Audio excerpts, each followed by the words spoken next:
Bonjour, nous sommes le 3 mai 2024 avec une météo qui semble houleuse, dans le sens où on ne sait pas ce qui peut se passer. En tout cas, on a des nuages et il a plu cette matinée, donc je veux dire, on n'a pas d'éclaircies comme hier, on avait de la brume. On avait de la, En matinée, on avait de la brume, donc on avait voilà, un environnement qui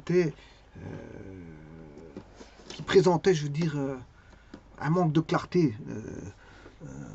On n'a pas eu des éclaircies comme on a eu il y a 2 3 jours d'ici. Bon, le temps a été changeant, variable. On a eu du beau temps 2 jours et puis après, bon, c'est parti et c'est revenu le mauvais temps. Bon, en espérant que on va pas connaître parce qu'on est déjà le 3 mai. Hein. D'habitude, le 3 mai fait bon. On a eu un 1er mai excellent, mais le 3 mai, ça va pas du tout. Si ça se passe comme ça durant les 2 mois de vacances, ça va être un mauvais été. Bon, en espérant que tout se passe correctement. Alors ici, je vais calculer le volume engendré par un triangle autour d'un de ses côtés. Alors, un triangle, je vous rappelle que c'est composé de 3 côtés et donc de 3 angles. C'est pour ça qu'on dit triangle. Donc on a 3 sommets que je peux appeler A, B, C. Et on a 3 angles. Voilà, l'angle l'angle C, l'angle A et l'angle B. Alors il y a différents types de triangles. Hein. Des triangles particuliers, certains avec des angles droits, certains avec les mêmes longueurs, certains avec 2 côtés de même longueur, certains avec 2 côtés de même longueur et un angle droit. Bon, il y a différents types de triangles. Et ici, ce qu'on demande, c'est de calculer un volume. On demande le volume de révolution. C'est un volume de révolution. On va faire tourner autour d'un des axes. Alors, les axes, je peux le prendre, il y a 3 degrés de liberté. Alors, soit je prends le segment OA pour en faire un axe et le faire tourner autour de AB. Alors, je fais tourner autour de AB. Voilà, ça c'est un cas de figure d'axe. Et l'axe, bon, on peut aller tourner en sens horlogique ou antéhorlogique. Donc on a un degré de liberté ici, en rotation, d'un des côtés. Maintenant, j'ai un deuxième degré de liberté en rotation, puisque je peux faire tourner autour de AC et calculer son volume. Donc, je peux calculer par rapport voilà, à l'axe AC. Donc là, je vais l'appeler delta prime, par exemple, l'axe. Je peux tourner voilà, en horlogique ou en théorlogique. En plus ou en moins, voire moins en plus, ça dépend ce qu'on appelle plus-moins.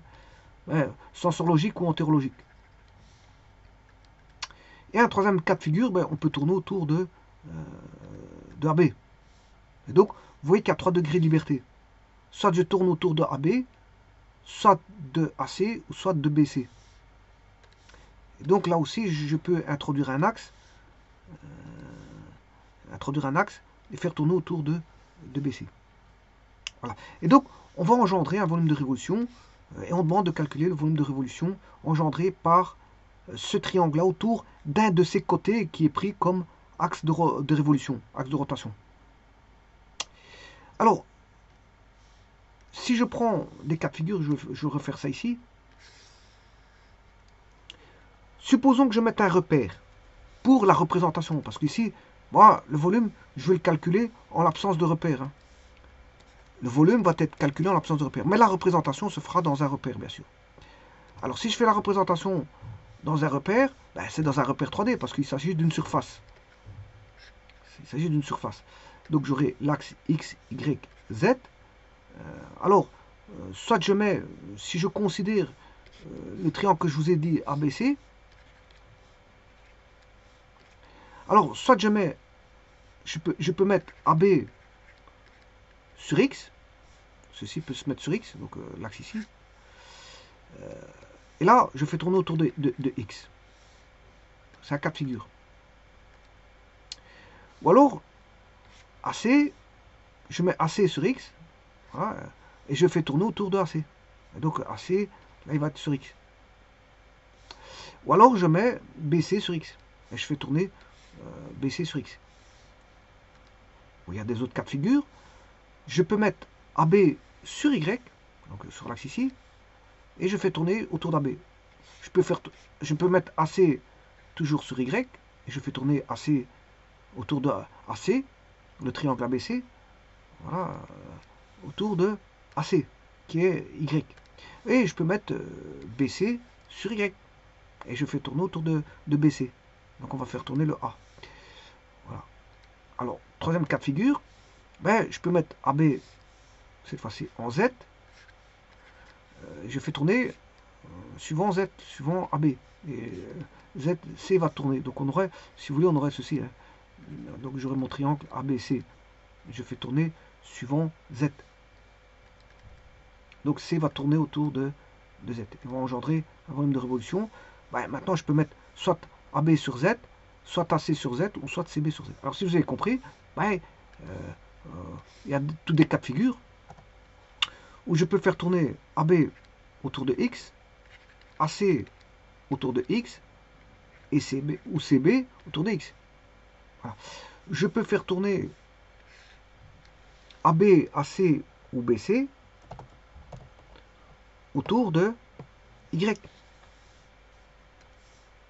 Autour de Y. Bon, ça veut dire que le triangle, je dois mettre... Si je fais par exemple tourner AC autour de Y, ça veut dire que le triangle ABC, ben, on aurait AC, voilà, on aurait le B ici. Autour de Y, je m'excuse, j'ai dit autour de Y, ça c'est X, c'est l'axe X, je me suis trompé, je me suis trompé. Si je dois faire tourner par exemple AC autour de Y, ben, je mets le triangle AC, voilà, comme ça, et je fais tourner le B, comme ceci. C'est ça que ça veut dire. Alors maintenant, troisième cas de figure, je peux faire tourner AB, ou AC, ou CB autour de Z. Voilà, ça veut dire que dans ce cas-ci, par exemple, AB doit être sur Z. Et je ferai tourner le C ici. Vous voyez que les degrés de liberté, ben, je peux faire tourner soit autour de X, soit AB, AC, CB. Voilà. Donc, attention que j'ai 3 degrés de liberté en X, en Y et en Z. En X, en Y et en Z, il y a 3 possibilités de rotation. Il y a 3 rotations possibles. Attention, quand je dis rotation, c'est en horlogique ou anti-horlogique. Sens horlogique ou sens anti-horlogique. Bon, c'est pas le sens qui importe. En tout cas, on a une rotation. Qu'on tourne dans un sens ou dans l'autre, on s'en fout. On a une rotation autour soit de X, de Y. Donc, il y a 3 degrés de liberté en rotation. 3 degrés de liberté. Mais comme, ben voilà, je vous ai dit tout à l'heure, ici, on pouvait faire tourner au travers de 3 axes.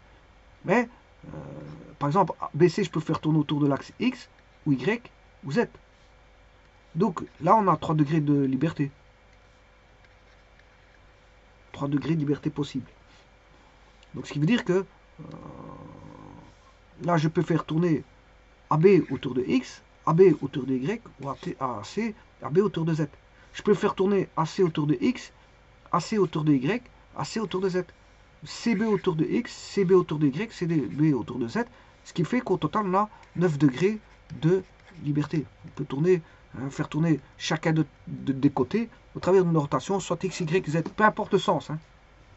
Sens horlogique ou anti-horlogique. Donc au total, on a 9 degrés de liberté pour faire tourner. Voilà. Alors moi, ce que je vais faire ici, c'est de construire, bien sûr. Bon, j'ai mis AB. J'ai créé en 1D. Bon, je mets 3 points. Je mets A à l'origine, B. Donc ici, AB est sur l'axe X. AB est sur l'axe X. Et le C va tourner.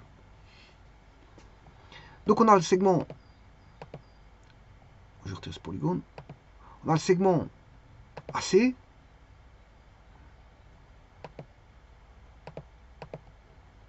on a le segment AC, le segment BC, segment AB. J'en crée le polygone, voilà, et je fais la rotation de la surface correspondante.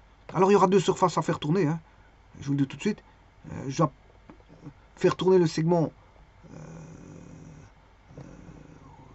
point, il a disparu, BC, B. Je dois faire tourner le segment AC, j'ai un cône, puis je fais tourner le segment BC, j'ai un deuxième cône. Donc il y a deux surfaces à faire, à produire, hein. Composé de deux surfaces. Voilà, est-ce que ça donne une espèce de toupie? Une toupie, voilà, comme ceci. Non, on a deux cônes. C'est une espèce de toupie. Ce qu'on a dans un fil à plomb. Un fil à plomb. Une toupie comme ceci. Eh bien, comment calculer le volume? Alors, j'aurais pu créer les droites, enfin, le triangle avec trois droites. Trois droites infinies, dont les intersections donnent les sommets d'un triangle. Donc, c'est-à-dire que vous avez trois droites infinies, D1, D2, D3. Les intersections donnent ABC, et donc, donnent les sommets d'un triangle. Et donc, donnent des segments. Puisque AB est un segment, AC est un segment, et BC est un segment. Bien que je les construis à partir de droite. On peut construire un triangle à partir de droite, sans aucun problème. Ben, ça va faire des coupures, des points de coupure. Les points de coupure sont les sommets. Les sommets, ici, comme bon, rien n'est parallèle, bon, ça donne des triangles. Parce que si vous mettez trois droites parallèles, vous n'avez pas de triangle, je vous le dis tout de suite. Pour avoir une triangularisation, il faut des droites séquentes. Il faut des droites séquentes. Alors, ceci étant dit, eh bien, on va faire les calculs. Alors, là, je pose mon triangle. Mon triangle, voici. Oui, c'est pas ça. Mon triangle, je vais le mettre en... quelle couleur? Mauve. Avec une certaine taille. Le triangle est là. ABC. Ça, c'est le triangle ABC. Bon, normalement, ici, il y a un segment, mais je ne mets pas en couleur parce que ça va être l'axe de rotation, comme j'ai dit, autour de l'axe des X. J'ai pris AB qui va tourner autour de X. AB va tourner autour de X. Peu importe si c'est horologique ou antihorologique, on s'en fout. C'est pas le plus important. Donc, je fais tourner autour de X. Et donc, le triangle est composé de trois hauteurs. On aura H1, H2, A3. Alors, H1, c'est la hauteur relative à AB. H2, c'est la hauteur relative à BC. Et H3, c'est la hauteur relative à AC. Alors, il y a un point d'intersection entre la hauteur relative à... Alors, H2 est issu de A et qui va jusqu'au point E. Voilà. Et E étant... Bien sûr, attention qu'une hauteur, c'est toujours perpendiculaire. Hein. Parce que si ça, c'est pas une hauteur. Hein. Ça non plus. Il n'y a pas une infinité d'auteurs. Hein. La hauteur, c'est la plus petite distance, la plus courte distance, je veux dire à la base, du sommet à la base. Donc la plus courte distance, c'est une perpendiculaire. C'est toutes des perpendiculaires, je vous le dis tout de suite. Voilà, les hauteurs, c'est toutes des perpendiculaires. Mais ici, je mets les intersections des hauteurs avec leur base. Dans ce cas-ci, la hauteur H2 issue de A avec sa base BC, ben donne un point d'intersection E. Et donc EA est la hauteur H2. Idem pour F, qui est l'intersection de la hauteur H3 avec sa base AC. La H3 étant BF. Voilà, BF. Et bien sûr H1 étant la hauteur relative issue de C, bien sûr, relative à la base AB. Voilà. Donc, une fois que vous savez ça, là, on a toutes les hauteurs, H1, H2, H3, définies par H1, c'est CD, bien sûr, D étant l'intersection de la hauteur relative de la hauteur H1 relative à la base AB, issue de C. Là, donc, j'ai le point D. Bon, le D, j'aurais pu le mettre dans une autre couleur. On va le mettre en orange. Le point D, normalement, il est en orange.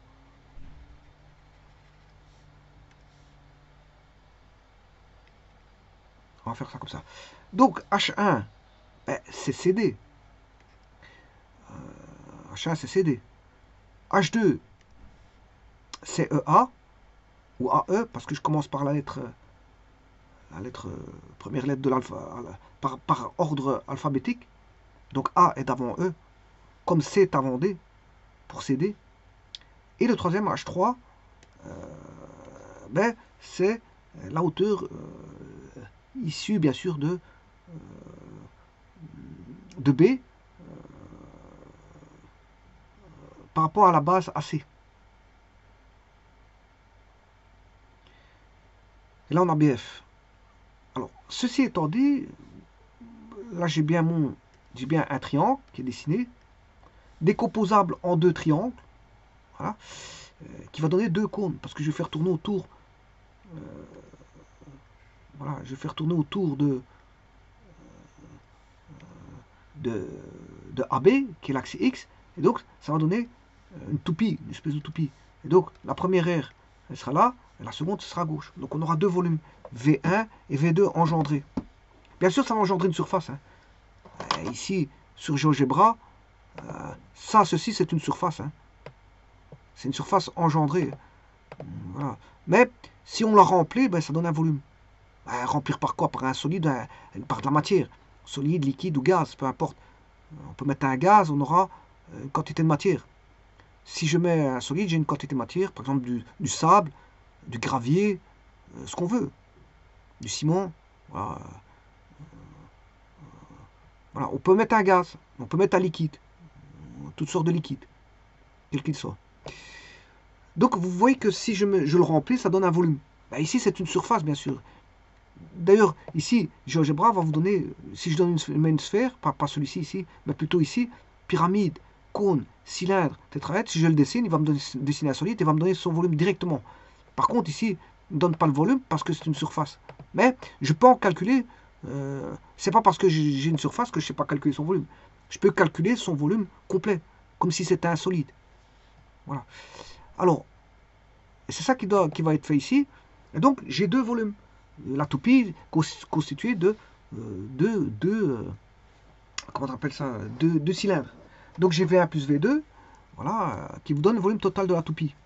Et comme on sait que le volume d'un cylindre, c'est 1/3 de pi r carré h. Alors, pi r carré h, mais qu'est-ce que c'est que le rayon? Ben, c'est CD. Le rayon, c'est CD. C'est la hauteur H1, si vous voulez. Ah, ça, c'est le rayon. H1, c'est CD, c'est le rayon. Donc, pi r carré, et H, c'est la hauteur c'est la base, qui va de A à B, c'est-à-dire composée de deux hauteurs, H1 plus H2. Donc, H vaut H1 plus H2. Et ça, c'est H, qui vaut AB. Et donc, je décompose en deux volumes. Là, j'ai le volume V1, et là, j'ai le volume V2. L'un avec une hauteur H1, l'autre avec une hauteur H2, de même rayon. Voilà. Et c'est toujours 1/3 de pi et H1 au carré fois H1 plus 1/3 de pi H1 au carré fois H2. Je mets H1 au carré, eh bien, ça va dépendre que du carré de H1. Fois, bien sûr, la somme H1 plus H2, H1 plus H2 qui va donner H, voilà, qui est la hauteur du cône, de la toupie, parce qu'il s'agit d'une toupie ici. Donc ce sera H1 au carré, AD plus BD donne AB. Ceci c'est AB. Et AB, je vous rappelle que c'est la base du triangle. AB c'est la base du triangle. Donc CD c'est H1. Donc ici je peux calculer, on aura H1. La surface d'un triangle, c'est base fois hauteur sur 2. Si je prends le triangle ABC, base fois hauteur sur 2, je peux dire que il y a différents cas de figure. Alors ici, je vais calculer en 2 fois la surface. Alors, je vais considérer que j'ai 2 fois la surface du triangle ABC. Et non pas en air, mais le double de l'air. Et si j'ai le double de l'air, c'est base fois hauteur. Je vais travailler qu'avec le double de l'air, c'est-à-dire base fois hauteur. Donc, comment je peux interpréter le double de l'air? De 3 manières différentes. Le double de l'air, on a 3 hauteurs, chacun correspondant à ces 3 bases. Voilà, le double de l'air peut s'exprimer comme étant AB fois H1. La hauteur de AB, c'est H1, donc c'est AB fois H1. qui est AB fois CD. Ou je peux dire que c'est la hauteur de AC, AC fois H3. AC fois H3. Voilà, AC fois H3, c'est le dernier ici, qui est AC fois BF. AB fois H1, c'est AB fois CD, puisque ici vous avez les hauteurs. Hein. H1 c'est CD, H2 c'est A2, AE et H3 c'est BF. Et le dernier, ben, on peut dire aussi que c'est la base BC fois sa hauteur H2. BC, attention qu'ici c'est pas CB, mais BC, si je mets dans l'ordre alphabétique, c'est BC.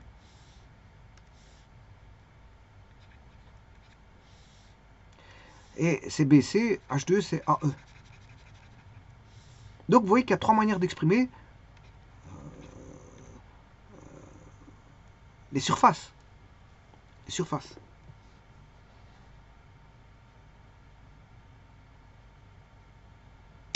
Alors,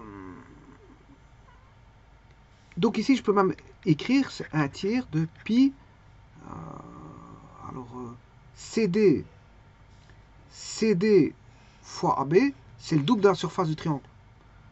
C'est le double de la surface du triangle ABC, mais attention que je dois multiplier par, il y a encore un CD, parce que c'est CD fois AB. CD au carré, c'est CD fois AB. Or, CD fois AB, c'est le double de l'aire de triangle, fois CD.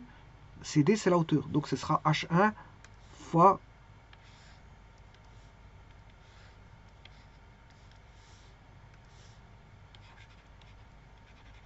H1 fois la surface du triangle. Donc, on aura ici 2 tiers de pi.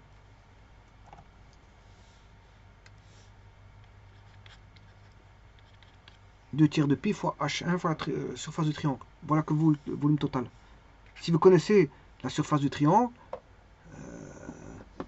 c'est 2 tiers de pi H1 fois la surface du triangle. Bon, maintenant, on peut travailler autrement.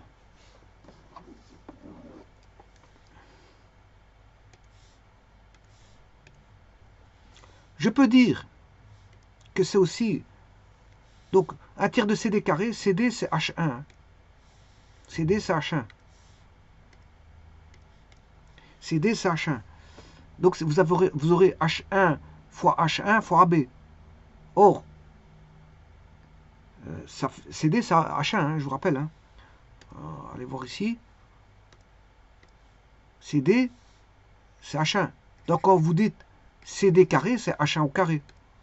Donc ici on aura H1 au carré fois AB. AB c'est la base de H1. C'est la base de la hauteur H1. Alors ici, j'écris au travers de cette écriture que voici la triple égalité. Je vais égaler ces trois-là. Puisque on a chaque fois le double du triangle, de l'aire du triangle. Donc les aires sont égales. Les aires sont égales. On peut dire que ABCD est égal à BC AE fois AE est égal à AC fois BF. C'est ce que je note ici. Sachant que CD,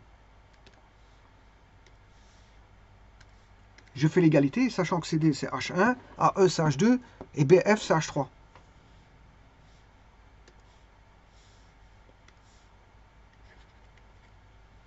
Et donc à partir de cette triple égalité, je mets en correspondance ces deux équations pour écrire que, bien sûr, la première va donner CD carré. CD carré, on sait bien que CD c'est H1, c'est H1 carré fois BH1. Donc, je vais noter tout ça parce que c'est vrai qu'à un moment donné, on peut s'y perdre.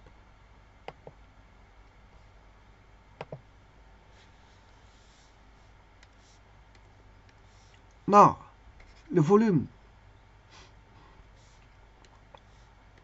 qui vaudra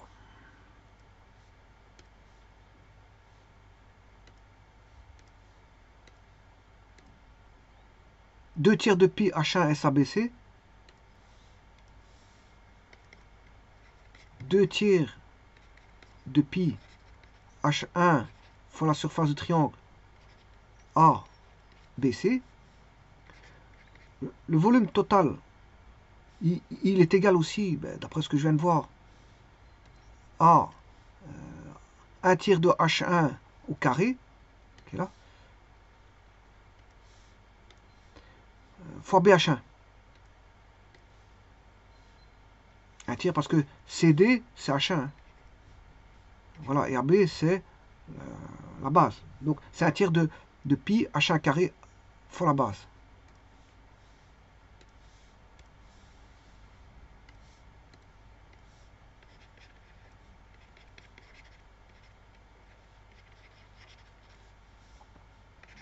Alors, le volume vaut aussi, alors si je calcule, ben, je remets en CD carré AB, voilà, et je vais rechercher l'expression entre ces deux-ci, entre H1 et H2. Donc je prends ces deux-ci. Donc on peut dire que CD carré, c'est CD fois CD, c'est CD fois CD. Or CD, c'est BC AE, BC fois AE, divisé par AB. Divisé par AB. C'est ce que je note ici, CB AE divisé par AB. Mais comme il y a un AB ici qui est là, ben, ça va se simplifier avec celui-ci. Donc il va rester CD, CB AE, CD, CD,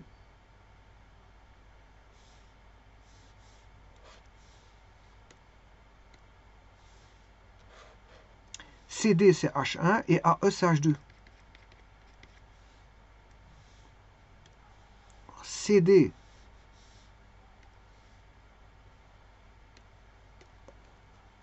CD c'est H1, CB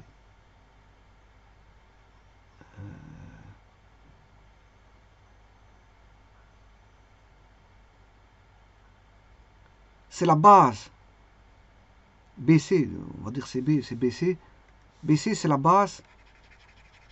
BC ou CB c'est le même. Bon, je mets dans l'ordre alphabétique. Donc BC c'est la base de H2. C'est la base de H2. BC, base de H2. Et AE, ben AE c'est H2. Donc on aura 1 tiers de H1 H2, BH2. Donc je l'écris. 1 tiers de pi H1 H2 BH2. Et là, vous avez bien une surface fois une hauteur qui est bien une unité de volume. Là, on a une hauteur carrée fois BH1, unité de volume, dimension 2, 3. H1 fois H1, c'est dimension 2 fois BH3, c'est une dimension 3, c'est une unité de volume. Voilà. Et si vous avez compris, ben, normalement, je vais démontrer celui-là, H1, H3, BH3. Eh bien, on va voir ça tout de suite. Voilà, il est ici. Là, je prends, bien sûr, vous avez compris que je prends les deux derniers. Je prends H1 et H3. Alors, je pars toujours de CD carré AB, voilà, H1 carré BH1, le premier. Alors, CD carré, c'est CD fois CD. CD, il est là. Et là, le deuxième CD, il est là. CD fois CD, ça fait bien CD carré. Mais ce deuxième CD, je vais rechercher à partir de H1 CD est égal à AC fois BF divisé par AB. AC fois BF divisé par AB. Or, il y avait un AB ici. Voilà, c'est comme tout à l'heure. Ils vont simplifier. Il va rester AC. Je rappelle que AC, c'est celui-ci. C'est la base de...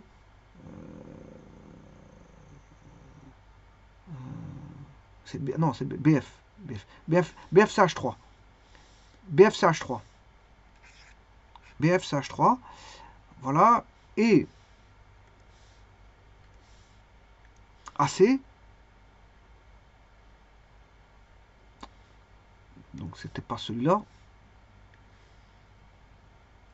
Je remets en noir celui-ci. Voilà. Par contre, AC, il est là. Ouais, bon. Noir. Et maintenant, je vais redessiner celui-ci en jaune. C'est AC. Et ça, c'est la base, c'est la base correspondante à la hauteur H3. Et donc, qu'est-ce que je peux noter? Ben, CD, c'est H1. AC, c'est BH3. Et BF, c'est H3. Et donc, voilà, je peux noter une triple égalité.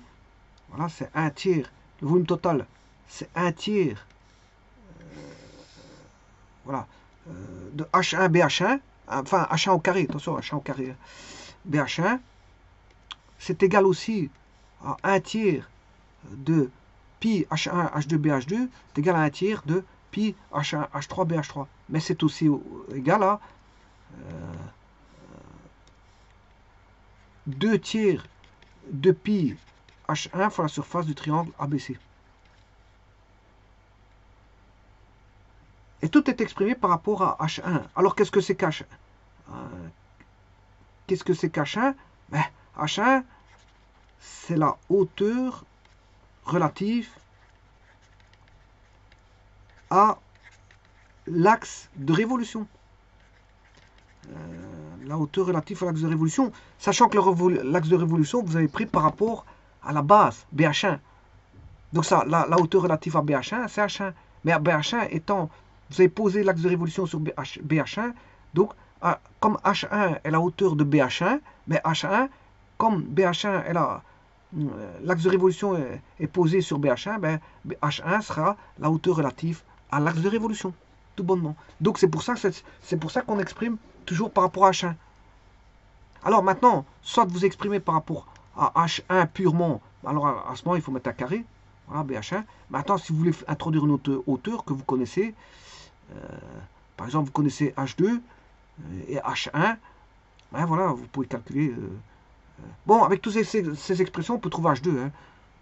Connaissant le volume, si on connaît le volume, on peut trouver H2. Voilà. De toute façon, on peut trouver H2 facilement. Hein. Voilà, parce que ici, on peut connaître on peut tout connaître ici. Il n'y a pas de problème. Il n'y a pas de problème.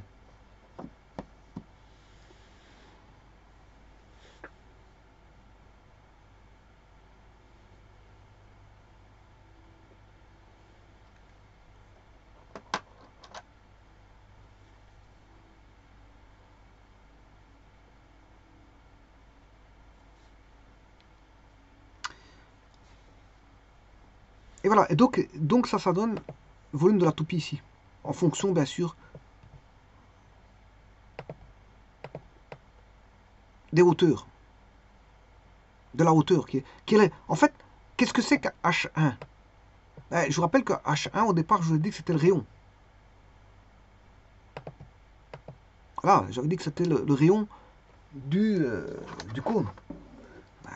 Je l'ai mis en rouge. Donc, en fait, le rayon du cône, il est là. Donc, le rayon, il est là. Donc, en rouge, ici, rayon, il est en rouge, c'est ça. Donc, je peux écrire aussi, voilà, H1, c'est aussi le rayon du cône. Je peux l'écrire en fonction du rayon. H étant le rayon. R fois, voilà, ici je peux écrire par rapport au 1 tiers de pi r carré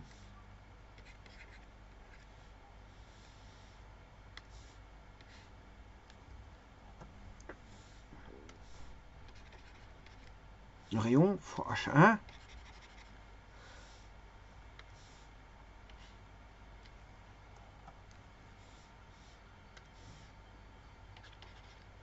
alors la base, qu'est-ce que c'est que la base? La base c'est AB, c'est la hauteur, on peut dire que c'est une hauteur que je vais appeler grand H. H égale H1 plus H2. Donc je peux écrire BH1, je peux écrire que c'est la hauteur grand H.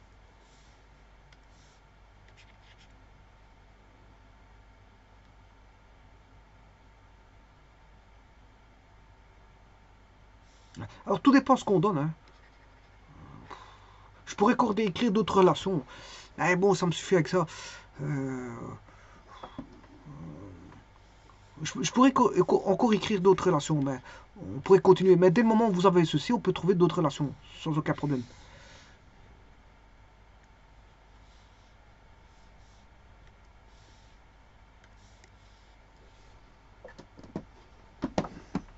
Je vous remercie.